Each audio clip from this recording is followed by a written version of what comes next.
I can't tell if I'm having a heart attack or if I'm dying on the inside right now. Some of you have been requesting this specific episode for years. The people have been begging. They have been yearning for a Catfish happy ending. And while there are not many of those in the grand scheme of things, a lot of you seem to believe that this episode is a Catfish happy ending. So let's lock in and let's try to remember whether the ending was as happy as a lot of you remember it to be. This is season 3, episode 7, Solana and Elijah. We are back with Neve and Max in the early days of the show, okay? We start off with an email from 18-year-old Solana who lives in Ocean View, Delaware. She needs their help to find her internet boo Elijah, who she has been talking to for 5 years.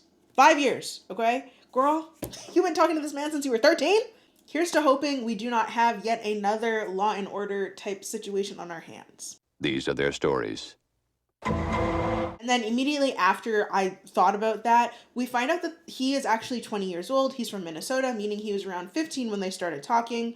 So that's neither here nor there, okay? It's fine, I guess, for Catfish standards. Now, would I be thrilled about my 13-year-old talking to a 15-year-old? No, I don't think I would. Moving on. Solana says that they met on MySpace, and yeah, honestly, that checks out because they both have this emo, alternative MySpace celebrity type of vibe going on. And Solana says that she was struggling with her parents' divorce at the time. Elijah was there for her throughout all of it, and she quickly fell in love with him, and she believes that he fell in love with her too. She says that they were in an exclusive relationship, but one day, Elijah just disappeared. His account was gone, he stopped calling her, and she was not able to get a hold of him. Being a young girl already dealing with abandonment issues surrounding her parents' divorce and having him disappear on top of that must not have been easy whatsoever. So as she's trying to deal with the fallout of this, the parents' divorce, all of the other things that are going on, 2 years later, Elijah pops back up. He messaged her on Facebook claiming that he had been looking for her the entire time. Solana doesn't really trust him because of the disappearance, of course, but also because they've never video chatted. The last time they spoke on the phone was 6 years ago, and they have never met in person. Many people on the show, including those in this episode, state that they are unable to visit the person they claim to be in love with because of money concerns. Now, if only back when this was filmed, Rocket Money existed. Rocket Money was around. But luckily for you, Rocket Money exists today and is free to download. Rocket Money is an easy-to-use app that helps you save more and manage your money better. It's an all-in-one personal finance app that helps you cancel subscriptions, lower bills, make a custom budget, and grow your savings to put your money towards things that really matter to you. With the wide array of subscription services out there, it is extremely easy to forget about these subscriptions or free trials, especially when they are no longer being used. But once you connect your bank account, Rocket Money identifies all of your subscriptions in a single list. From there, you're able to select the ones you don't want anymore, and Rocket Money may be able to help you cancel with just a few taps. Rocket Money has helped its customers save about $740 a year when all of the app's premium features are used. But most importantly, they have helped customers save over $880 million in canceled subscriptions. To save more, spend less, and potentially use those savings to meet the love of your life, join the over 10 million members using Rocket Money today. Click the link in the description or scan the QR code on the screen to get started for free. Thank you so much to Rocket Money for sponsoring this video. Now, let's get back to the episode. Solana then drops a bomb on us and tells us that she kinda, sorta has a boyfriend named Danny. What does it mean? Oh, okay. Okay. He wants their relationship to move forward, but Solana still has Elijah on her mind. He really wants to move our relationship to the next level, but in my mind, I keep thinking about Elijah. She basically says she needs to figure out what is going on before she decides which guy is right for her. So she's dating Danny, but she still has her online situationship with Elijah. So this is definitely messy. And if this is what is the kickoff to the happy ending, I'm so scared for all of us. I'm scared. The hosts quickly hop on a video call with her, and she says that one day she signed on to MySpace and his profile was gone. She absolutely blamed herself. She thought she did something wrong. And that's a horrible feeling, especially when you're so young, but I doubt she did anything wrong. There has to be like a deeper reason. She says a bunch of other stuff, but it's mostly just repeating what we were told in the email, so I'm skipping past it for your sake and mine, okay? She says that when he popped back up, he messaged her on Facebook. She was hesitant to let him back in because she didn't want to let someone into her life who was just about to disappear again. She, however, decided that she was going to tell him to text her anyways, but he said he didn't have a phone. And I told him to text me, but he didn't have a phone. What do you mean he didn't have a phone? Girl, come on now. That is most definitely giving Catfish. Absolutely, it's giving Catfish. Especially because before he disappeared, they were talking and texting, so he must have had a phone, right? Solana says that Danny, her in-person boyfriend, is a great guy, and ultimately, he just wants her to be happy, so he's encouraging of her, trying to figure out what is going on with this whole situation, figure out her feelings. Max says, okay, but getting us involved is just going to cause problems. Are you sure that's what you want? Solana says, yeah. She says, in fact, hell yeah. The guys hop off the call and we get right into our airport montage before meeting Solana at work. She's a hairdresser, so she kind of fools around with Neve's hair a little bit before we sit down, get to the catfish of it all. Solana says that Elijah became her best friend, her support system, and within a month of talking, he asked her to be his girlfriend. She then tells us that while they would speak on the phone, she was not allowed to call Elijah. Elijah had to call her. He had a house phone, so I could let him call me because I had a cell phone, but I wasn't allowed to call him. Okay. He said that this is the way things had to be because he would use his house phone as he did not have a cell phone to call her from. Solana says that after he disappeared, she would switch between rage and sadness, which is honestly, again, understandable. We see the reconnecting Facebook message, and it's Elijah just basically saying that his parents are super strict, so him disappearing was because his mom put him on lockdown after she found out about his online presence. She took away all of his electronic access, internet access, and made him shut down his accounts. He claims that he was unable to video chat with her because he doesn't have a webcam. She doesn't want to accuse him of being a liar, but she has this gut feeling that he's a liar. I don't want to accuse someone who's done such nice things for me of doing bad stuff. Girl, if you ever have a gut feeling someone's lying about something, chances are you're probably right, okay? I don't know if that's true here. I'm talking about in the real world, in real life. Solana says that she is torn between her 13-year-old love and her current man, but she's excited to find out the truth and make a decision from there. The guys then head out. In the car, the guys agree that if they were Elijah, they would have figured out a way to meet Solana in person. I would figure out a way to get my ass down here. Oh my God. And I can't tell if they're saying this because it's yeah, you're 20 years old, you know what I mean? You should figure it out. Or if they're saying this because they're trying to be yeah, like Solana, you know. We then get to investigating in a cozy cafe. They start by searching the phone number Solana has for Elijah, and it comes back linked to a 33-year-old lady named Denise. Oh, okay. Oh, okay. Initially, they say, okay, well, this could probably be a sister or something, but also, this could just be the catfish, and that would explain why when they reconnected, they didn't want to speak on the phone. It would also explain never video chatting. Or maybe she could be catfishing Solana? For all our sake, I'm hoping it's not Denise, 33-year-old Denise talking to 18-year-old Solana. I freaking hope not. But the guys then go to Elijah's Facebook profile, they go through his pictures, and they notice that they are all selfies. He has no pictures of him with someone else. It kind of looks like he has no friends, and I'm not judging. That's just what it's giving. But the thing that I'm thinking about right now is all of these pictures kind of look like they were taken on a webcam or a laptop camera of sorts. So this is really confusing because he claimed that he didn't have anything to use to video chat Solana with. Right? Something's not adding up here. As they are scoping the Facebook scene out, they see that there are more than 5 varying Facebook accounts with a variation of the same name, but they all have the same pictures, and they all look to be Elijah. And there's Elijah _proc. Elijah proc. Why are there so many Elijah procs? They then find another account where Elijah appears to only be speaking in Spanish. What? They keep scrolling, and Neve finds dozens of other accounts where people are using their real names, and then in parentheses, they're putting Elijah Proc. Okay, this makes the host and I, and probably you at this point, question whether Elijah Proc is a real name, is a real person, or if it's some sort of shared internet identity. The guys then decide to do a reverse image search. The first picture comes back with a hit to a YouTube account. Neve says that these videos have a lot of views, ranging from 20,000 to over 50,000. For whatever reason, Max requests that they watch the video titled How to Scream. Let's go How to Scream. Okay. Neve and Max seem quite concerned when watching this video, making it clear that they do not understand internet emo culture. Even sometimes now, when I'm in the gym and I have like a heavy lift, I'm putting on some Screamo, I'm putting on some heavy rock. I absolutely am. I am. So it seems shocking to them that not only would people be interested in this kind of music, but they would be interested in watching a video from a guy showing you how to scream in a song. They don't watch that video for very long. They actually try to scream themselves. It doesn't go too well. How's that? Not bad.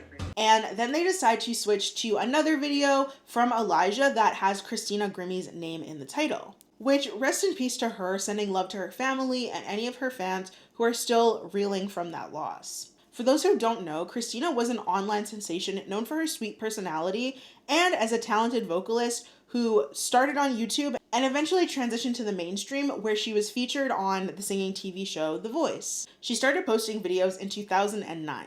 On June 10th of 2016, she passed away quite publicly at the hands of a stalker. And the stalker themselves also passed away during this attack. But I give you that context to say rest in peace and love to her family and fans, but also the context to say that she and Elijah would have likely experienced internet notoriety at around the same time, hence why her name and his name would be in the title of a YouTube video. The video starts off with Elijah bragging about his brand new camera. He then encourages people to email him, and then he also encourages people to Skype him. So if you guys ever want to like talk to me or something, you guys can email me. And Skype is always cool too. Oh Lord. Oh Lord. It is not looking good for Solana whatsoever. The guys question if this is really who Solana has been talking to, then why would he be so unavailable to speak to her directly when he's recording videos, he's taking pictures, he's encouraging his followers to call him on Skype, right? So if you're available for all that, why are you not available for her? So while they believe Elijah Proc is the guy in the pictures and obviously in these videos, it's still unclear if that is who Solana was speaking to. However, based on their investigation, they wouldn't be shocked if Elijah is not who she has been speaking to. In fact, all the evidence is kind of leaning towards that. The next day, they then head out to meet Solana and fill her in on the findings of their investigation. She is adamant that Elijah is not a girl and that she has not been speaking to a girl all of these years. However, this is not something she would really know, especially because she hasn't spoken to the person she's being catfished by recently. Solana is kind of dumbfounded to see all of the fake accounts of Elijah, and reality seems to be setting in for her that she may not be talking to the guy in the pictures she's been envisioning all these years. She is without words when she sees his YouTube page and seems frustrated that he wouldn't tell her about the page. Have you ever seen this YouTube channel? No. She's also pissed to see that he has had access to a video camera this whole time. She is also blaming herself for not questioning him more and doing her own research before the show got there. As they're sitting there talking about all of this, Elijah actually texts her saying, "Hey, what's up? If only you knew." I know something you don't. If only you knew. So the guys encourage her to confront him and try to talk him into meeting up. Usually the thing that they would do, they want her to do. For what reason, don't know. She sends a message stating that she wants to meet him really, really badly, so she contacted Catfish to be able to do so. She says she knows it's short notice, but she wants to meet as soon as possible. He responds right away, and he asks, "What if I'm not what you imagined?" He said, what if I'm not what you imagined? What the hell does that mean?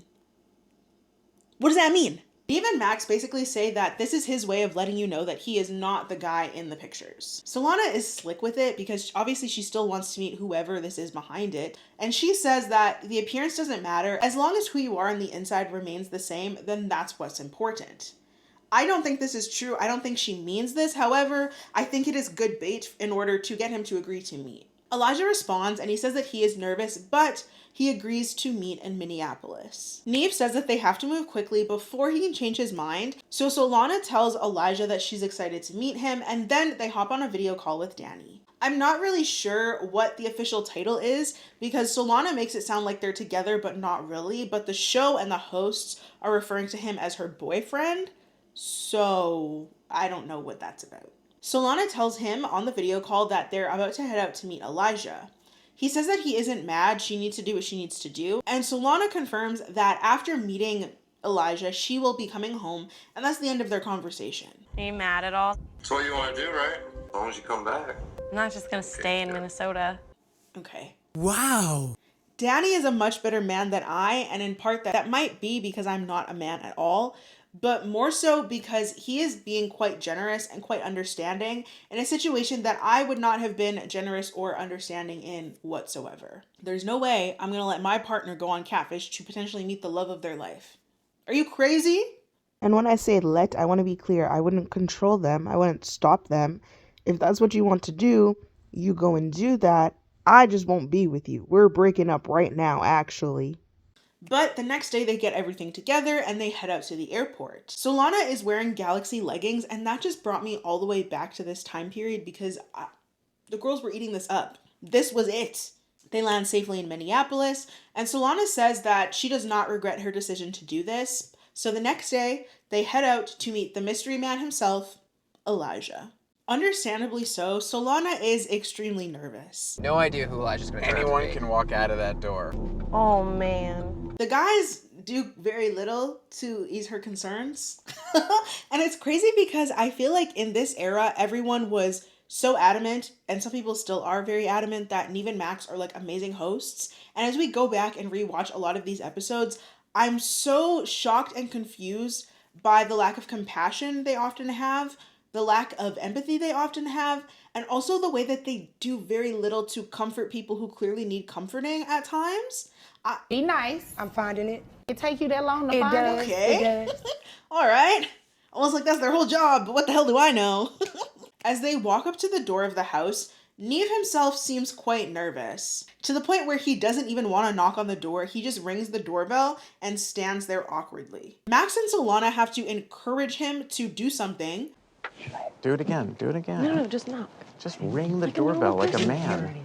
Which is so funny to me because now Neve just, well, I guess not anymore because the show was canceled, but as the show continued on, Neve was walking into people's houses, he was peering into every window, and he was banging on doors like he was the police. But here, he's so timid and nervous for whatever reason. Someone comes to the door that is not Elijah. He says that he is Joshua. He's very awkward. The vibe he brings to the function is off-putting as he tries to get them inside to meet Elijah. I'm Joshua. Joshua. You guys want to come in and meet him? Is he in here? Yeah. If Elijah is just inside, then why the hell didn't he come to the door to greet them? Like, what is going on?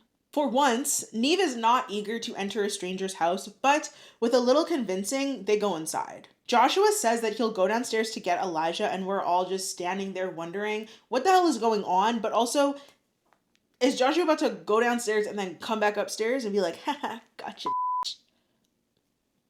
Neve peers downstairs, and Solana says that we're all going to die. Yeah, that's the vibe that this is giving. This is like very weird and off-putting. They whisper amongst themselves anxiously for far too long, standing in the stranger's living room. After way too long, the catfish reveals himself. We see that it is actually Elijah, and he's a bit of a short king, as some of you might call it. Yeah. Oh my God. Dang, you look gorgeous. Hi. He immediately compliments Solana, and they share a super long hug. Everyone is shocked that it is him. Elijah is shocked to find out that everyone thought he was a catfish, and Neve is shocked to find out that his hair is real. Elijah says that Joshua, the awkward man from before who answered the door, is his older brother. He answered because Elijah was busy doing his hair. You know, it's turning into my hair. I gotta make the mop look good. I'm about to have one of those moments. Oh, okay. Okay, not like you knew they were coming for hours. You know, okay. All right. He confirms that he has been the only one speaking to Solana this whole time. He says that he has video called with people in the past, but his computer broke and he hasn't had access to a camera since then. The one that he used in his YouTube videos, he had to sell to pay for rent. Elijah then also tells us that it's true. He does not have a phone. He just uses a really old iPod. I think he said it was like second generation, and that one doesn't have a camera. Yeah, I just use my iPod right now. It's like generation 2. There is no camera. He also confirms that his parents did not want him speaking to strangers on the internet, so they pulled him from it completely. So basically at this point, it's sounding like everything he said is true. He confirms that all of the feelings he had for Solana were real, and the message he sent to her the other day alluding to being someone else was actually him just being insecure of his height because he's a little guy and he had no idea how tall she was. I was nervous. I was like, well, is she taller than me? I'm not that tall. Elijah says that he knows there are a lot of fake accounts of him, and he's had to break the news to other people previously that the accounts were not him, other people who thought they were in a relationship with him. Max asks why the hell he's so famous, and Elijah says that previously he made a video about Christina Grimmie. She noticed the video, she commented on it, and from there his account blew up, and people started to steal his pictures and his videos. And even Max decided that that's all the confrontation that he needs. That's all the confrontation that needs to happen, okay? There's no questions about why he didn't try to meet up, why there wasn't a whole lot of effort behind moving the connection forward, nothing. He's who he says he is, and he seems to have been honest about most things, so that's good enough for them. And they decide to give Solana and Elijah a moment alone to hang out in his bedroom. Solana is really just fangirling so hard that she cannot even form a coherent thought. But the one thing that she is able to string together is that she says she never wanted to be in a relationship, but now that she is in one, it's weird for her. Because like I totally didn't want to be in a relationship, but like now I am, so it's like kind of weird for me. Bombastic side eye. Criminal offensive side What? eye. I'm very confused by this because she claims she never wanted to be in a relationship, but she was in a relationship with him, and now she's also in a relationship with Danny. Does she really mean this? Or is she just saying this to let Elijah know she wants to be in a relationship with him and not Danny from back home? Elijah questions how Danny is okay with her coming to meet him. So this dude is just fine with you coming here to meet some dude that you used to like. And she doesn't necessarily answer that. She says he's really chill. He's really chill. This is remember what I said last video about those Solana men? I don't like them. But the two of them giggle about very surface level things, and upstairs, Neve and Max gossip about what the hell Solana is going to do now that Elijah is real and she still has her very real mans from back home. The two go upstairs and they reconnect with the crew. While Elijah goes outside to smoke, Solana says that their chemistry is super strong now that they're face to face. We have like a stronger chemistry now that we're like face to face. And she's like very giddy. She says she's happy that they met, but now she's more confused than ever. Later that day, they meet up with Elijah and his friends at the indoor skate park. I think he really just wanted to show off, but in reality, we just saw him bust his a bunch. But of course, Neve and Max are having a lot of fun too. Elijah then pulls Solana to the side and says that he wants to get matching lion and lioness tattoos with her. If I stood next to you, it would make a huge picture. Yours is a lioness. I'm gonna have a male lion. He says that hers symbolizes independence and his is attentive because he's always there to talk to her no matter what. Just a bunch of BS.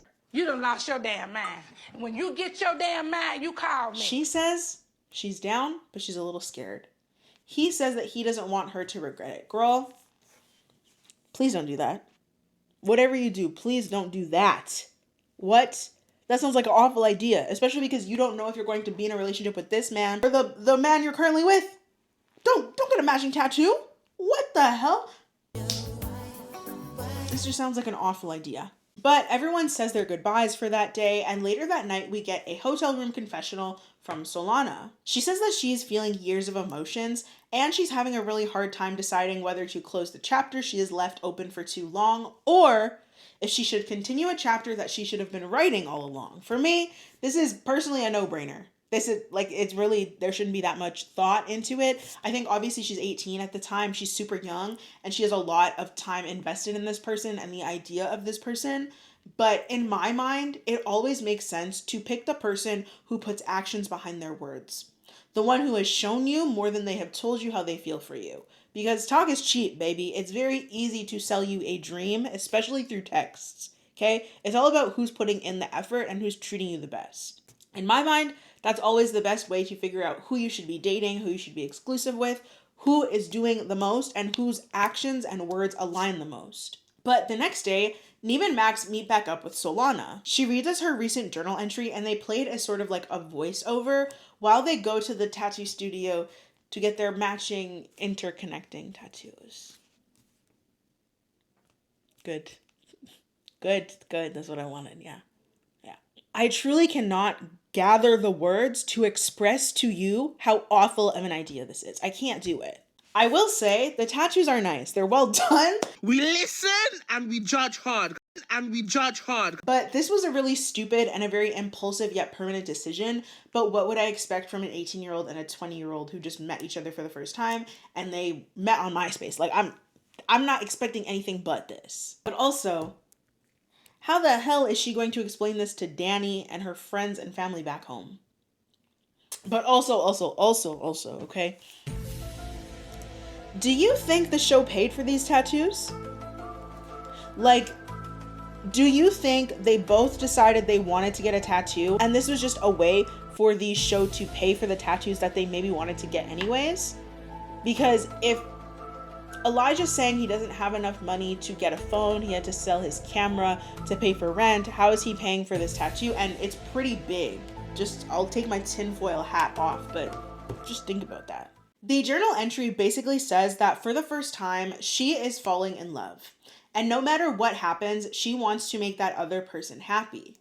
She then switches the game up on us because the way that they edited this makes it sound like, oh, she's definitely picking Elijah. She wants Elijah, right? That's what you're thinking. You would be wrong. She's actually talking about Danny. Yeah, the one who she says she didn't even really want to be in a relationship with. She's talking about Danny. Until I met Danny. Danny's the first person I ever met that I know is perfect to me.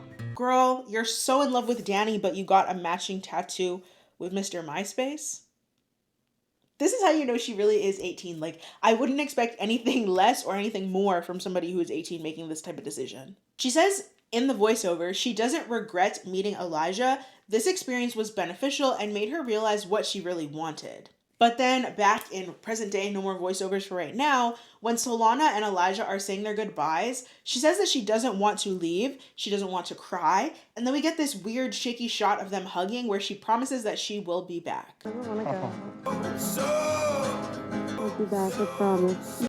Oh, Lord. So at this point, she promised both men that she's coming back. I don't really know what she's gonna do. As for this shot though, I'm assuming the cameraman running in a circle around them thought that it would be really cool, but it just looks a little bit wonky. I can't lie, right? That's just my personal opinion. As they drive away, Solana is crying and she says that having to leave him is really, really bad. She doesn't like it. She says that at the same time, she is very happy to go home and see Danny and speak to him about everything that went down. She also says very confidently that no matter what, she and Elijah will always be there for each other. I don't really want to leave. No matter what, Elijah will be there for me and I'll be there for him. Girl. What an odd thing to say. I don't know if Danny's gonna be okay with that. You know what I mean? Especially now with the matching tattoos. I don't know if he's gonna be okay with that. She also says that she is super excited to see where things go from here. In our 2-month follow-up, Elijah is video chatting them on his brand new iPhone, and he says that he and Solana are not together because she is happy with Danny. So she did end up picking Danny. However, Elijah tells us that he and Solana still speak regularly. He says he wishes nothing but the best for Danny and Solana. Solana says that her relationship with Danny is better than ever. They recently moved in together and... Come close for this. Come close. They got married. Oh my God. Yeah. Yeah, they got married. Yeah. What is that? It's a wedding ring. What? You got married? The guys are shocked to find out that she and Danny went to the courthouse and got married. And they did that about a month after she got a matching tattoo with Elijah. This just makes me think about how at the beginning of the episode, she was saying that Danny wanted more commitment. And in my mind, I just thought that meant he wanted her to fully commit to him, to only be romantically involved with him. I was not thinking that that meant marriage, but I guess that's what they were talking about. Oh God. Oh. Oh my God. The woman was too stunned to speak. One thing I can say about Solana is she seems to be living her best life and she doesn't really care about the rest of it. That's a girl who's operating for her happiness and her happiness alone. Danny then hops in the call and Messy Max asks him what he thought of the matching tattoos. And Danny says that he really likes the artwork and he is not bothered by their bond. What did you think of her tattoo? Good artwork, I liked it. Does that bother you? No. Is there a reason this man is so secure? Because there's a lot of things that happen in this episode that could make someone quite insecure, and he seems to be fine with all of it, and that's confusing to me.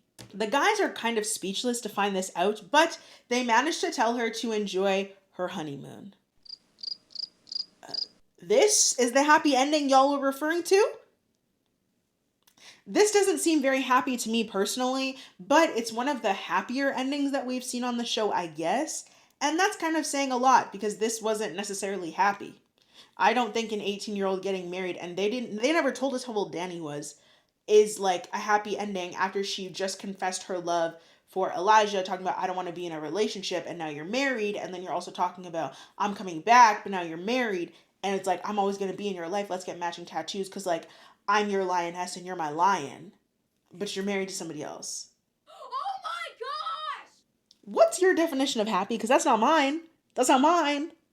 From what I can find, Solana and Danny are no longer married, and she does not appear to be publicly connected to Elijah, but apparently, allegedly, on an Instagram update about a year ago, she said that she and Elijah still speak here and there. She streams on Twitch from time to time, and people, of course, still ask her about Catfish, and apparently she's very nice about it, and she answers all of their questions without frustration. She seems to be living her best life, being a beach baddie, and she doesn't have any partners posted at the time, as of Monday, November 17th, 2025.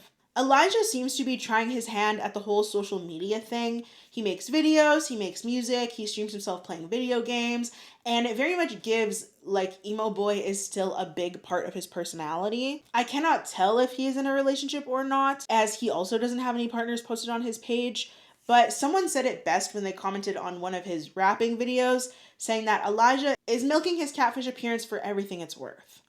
New York City with Solana, they say let him cook, Hibachi's eating Hana. If you made it all the way to the end of the video, you could put a bride, you could put a groom, you could put a ring in the emoji for the happy ending that Solana got by your own definition. That's what y'all told me. That's why I covered this episode. But wow, I wasn't expecting this. I can't believe nobody tried to talk Solana out of her matching tattoo decision, or if they did, we didn't see it on camera.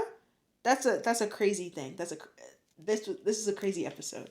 Yeah, this is a crazy episode. But if you like the video, make sure to like the video, make sure to subscribe and hit that bell notification so you are aware of every single time that I upload. If there's another episode or another series you'd like me to cover, you can drop it down in the comments below, or you can leave me a DM here on Instagram. One of you requested in the comments that I talk about the is it embarrassing to have a boyfriend article and conversation that has been going all over the internet. I'll be covering that this week, so make sure your notifications are turned on because, as you know, I have a lot to say. I love to talk. Yes! I thank you guys so much for being here. I thank you to Rocket Money for sponsoring this video, and I'll see you in the next one.